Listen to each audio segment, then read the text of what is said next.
بہت عرصے پہلے عبداللہ نام کا ایک شخص ایک گاؤں میں رہتا تھا۔ وہ ایک مہربان اور رحم دل شخص تھا۔ اس کی دلی تمنا تھی کہ وہ زیادہ سے زیادہ لوگوں کی مدد کر سکے اور ان کے کام آ سکے۔ عبداللہ کی گزر بسر کا ذریعہ ایک چھوٹی سی دکان تھی۔ دکان میں مال اسباب بہت قلیل اور محدود تھے۔ اسی وجہ سے بہت کم لوگ اس کی دکان پر آتے اور خریداری کرتے۔ عبداللہ سارا دن آنے جانے والوں کی راہ تاکا کرتا اور دعائیں مانگتا رہتا کہ ان میں سے کوئی خریداری کر لے۔ رحم دل ہونے کی وجہ سے وہ ایسے غریب افراد کو سامان ادھار بھی دے دیتا جنہیں کوئی اور ادھار نہ دیتا، بلکہ ادھار دینے کے ساتھ ساتھ وہ ان غریبوں کی دلجوئی بھی کرتا اور ان کی ہمت باندھتا رہتا۔ اس سے گفتگو کر کے ان مایوس لوگوں کے دلوں میں امید کی شمع روشن ہو جاتی اور وہ آنے والے بہتر دنوں کی امید میں محنت کرنے لگتے۔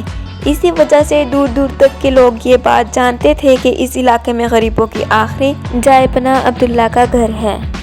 عبداللہ کا گھر سادہ مگر صاف ستھرا تھا، جس میں چند کرسیاں، ایک پرانی سی میز اور ایک چارپائی تھی۔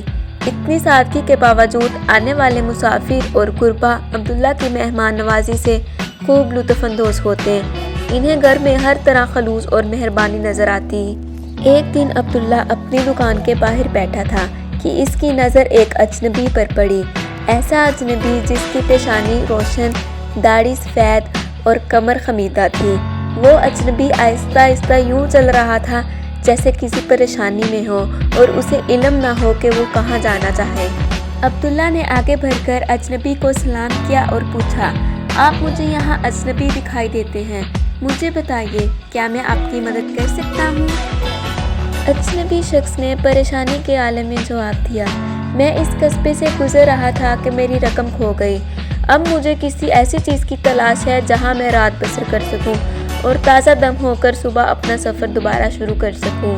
نیک سیرت عبداللہ نے فوراً اسے اپنے گھر مدعو کر لیا اور نہ صرف اسے سونے کے لیے جگہ فراہم کی بلکہ کھانے اور مشروبات سے بھی اس کی تواضع کی۔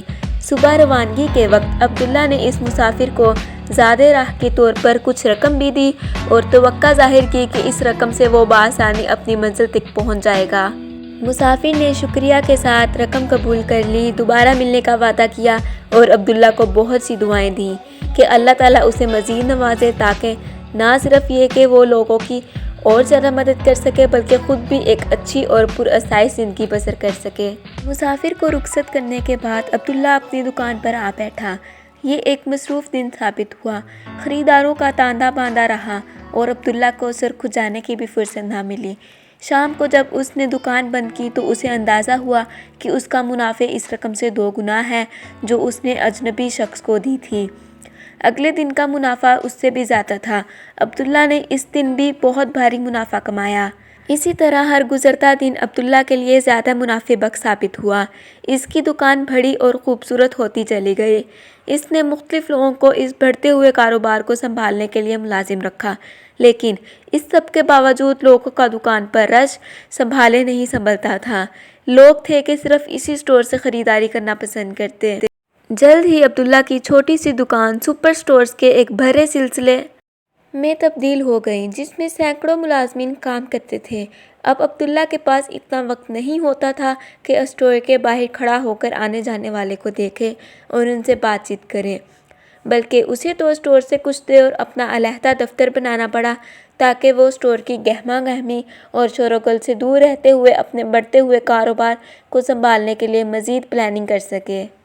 ان سب باتوں کے ساتھ ساتھ عبداللہ آج بھی غریب لوگوں کی مدد کرتا، لیکن یہ مدد پہلے جتنی دوستانہ انداز اور ذاتی ملاقاتوں کے ساتھ نہ ہوتی، بلکہ اب اس کا نمائندہ ان ضرورت مند افراد سے ملتا جن کی ضروریات دریافت کرتا اور جنہیں مناسبت سمجھتا انہیں رقم فراہم کر دیتا۔ عبداللہ اب ایک شاندار محل میں رہتا۔ اس کے محل کی دیواریں منکشش اور فرش دبیز قالینوں سے آراستہ تھیں۔ کھڑکیوں پر قیمتی پردے اور کمروں میں نایاب تصاویر آویزاں تھیں۔ گھوڑوں کا ایک شاندار اصطبل اس کی ملکیت تھا۔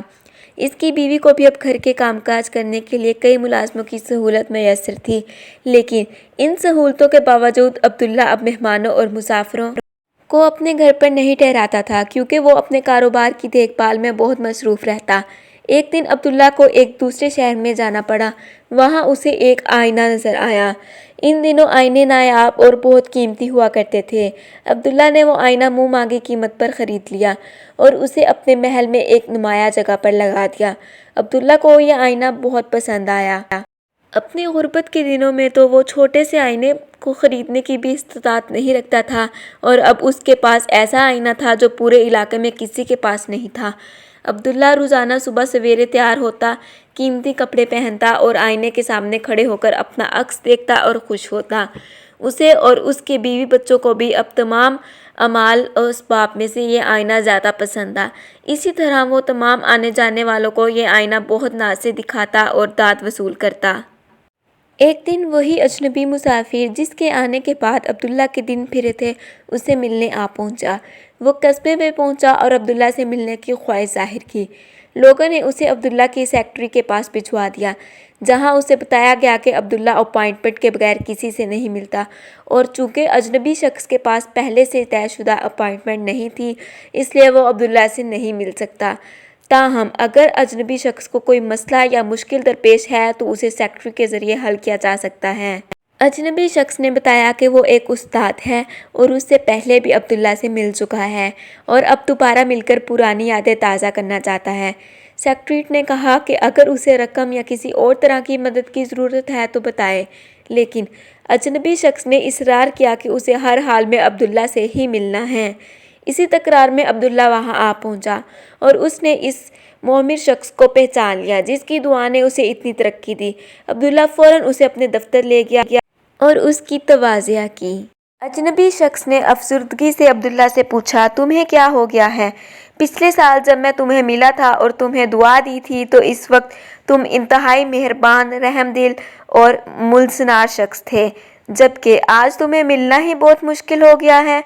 آخر تم میں اتنی تبدیلی کیسے آ گئی؟ عبداللہ نے شرمندگی سے سر جھکا لیا اور بولے، آئیے گھر چلتے ہیں۔ وہاں عبداللہ نے اس کی خوب خاطر تواضع کی، بیوی بچوں سے ملوایا اور بتایا کہ اس کی دعا کے بعد اس کے حالات کتنی تیزی سے بدلے اور اس نے کتنی ترقی کی۔ اس کے بعد عبداللہ نے مہمان کو محل کی سیر کروائی اور خاص طور پر اسے وہ بیش قیمتی آئینہ دکھایا جس کا کوئی ثانی نہ تھا۔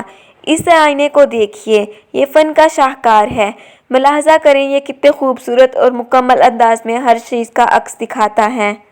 اجنبی شخص نے آئینے کو دیکھا اور پوچھا، یہ کیسے کام کرتا ہے؟ عبداللہ نے جواب دیا، اس کا اصول بہت سادہ ہے۔ یہ عام شیشے کا ایک ٹکڑا ہے جس کے پیچھے حصے پر چاندی کا کوٹ کیا گیا ہے۔ روشنی شیشے میں سے گزرتی ہے لیکن آگے موجود چاندی کی تہ اسے واپس منسلک کر دیتی ہے اور بس۔ اجنبی شخص کھڑکی کے قریب گیا اور بولا، عبداللہ یہاں آؤ، ادھر دیکھو، تمہیں کیا نظر آ رہا ہے؟ عبداللہ کھڑکی کے قریب آیا اور باہر جھانکتے ہوئے بولا، مجھے عالم موچی نظر آ رہا ہے۔